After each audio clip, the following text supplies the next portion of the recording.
Assalamualaikum warahmatullahi wabarakatuh. Sebelum kita memulai pelajaran, mari kita berdoa. Allahumma nawwir qulubana binuril ma'rifah wa ilmil mukasyafah wal basirah wal iman wal islam wal ihsan. Amin ya rabbal alamin. Fikih dan perkembangannya.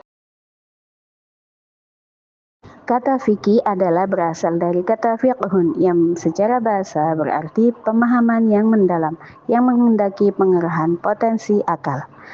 Ilmu fikih merupakan salah satu bidang keilmuan dalam syariah Islam yang secara khusus membahas persoalan hukum atau aturan yang terkait dengan berbagai aspek kehidupan manusia, baik menyangkut individu, masyarakat, maupun hubungan manusia dengan penciptanya. Imam Abu Hanifah mengemukakan bahwa fikih adalah pengetahuan manusia tentang hak dan kewajibannya. Menurut Imam Syafi'i, mendefinisikan fikih sebagai ilmu pengetahuan mengenai hukum-hukum syariah yang berlandaskan kepada dalil-dalilnya yang terperinci.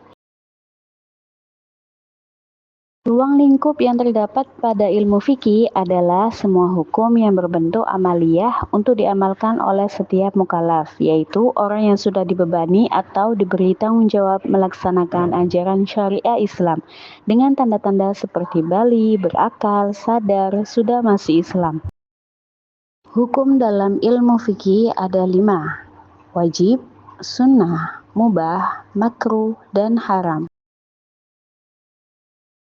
Adapun ruang lingkup fikih telah disebutkan di muka, meliputi: pertama, hukum yang bertalian dengan hubungan manusia dengan Kholiknya, Allah Subhanahu wa Ta'ala. Hukum-hukum itu bertalian dengan hukum-hukum ibadah.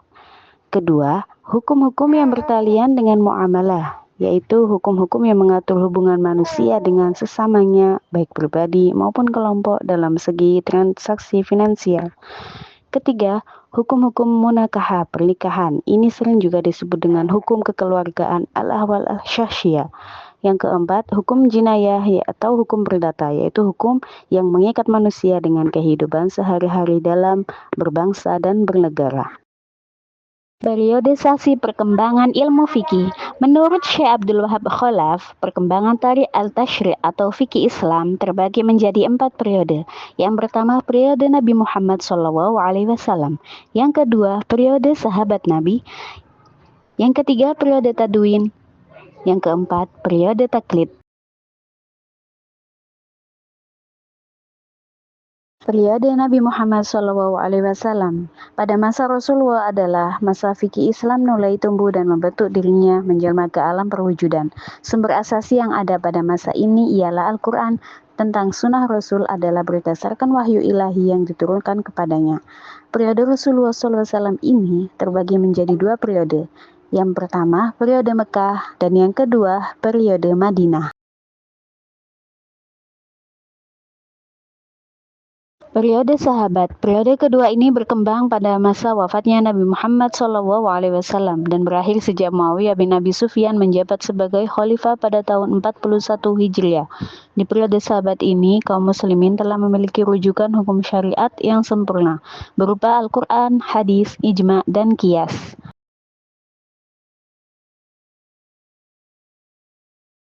Periode tadwin pada masa Abbasiyah yang dimulai dari pertengahan abad kedua Hijriah sampai pertengahan abad keempat ini muncul usaha-usaha pembukuan hadis, asar sahabat, dan fatwa-fatwa tabi'in dalam bidang fikih, tafsir, usul fikih, dan sebagainya. Pada masa ini muncul pula madhab-madhab fikih yang banyak mempengaruhi perkembangan hukum Islam. Di antaranya Imam Abu Hanifah, Imam Malik, Imam Syafi'i, dan Imam Ahmad. Periode taklid. Sejak akhir pemerintahan Abbasiyah, tampaknya kemunduran berijtihad sehingga sikap taklid berangsur-angsur tumbuh merata di kalangan umat Islam.